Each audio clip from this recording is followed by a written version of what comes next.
Welcome to Not Milk Never Milk. Subscribe if you're lactose intolerant.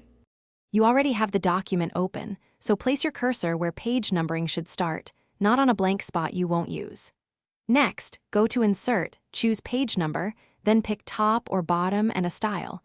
This inserts numbers into the header or footer.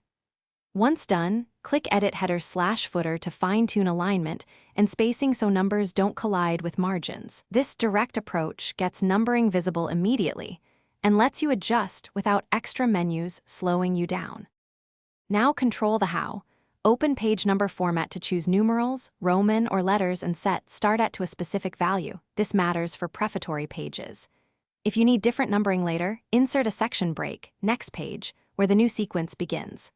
Once you have sections, turn off link to previous in the header/footer tools so the new section can use different numbering or restart at one.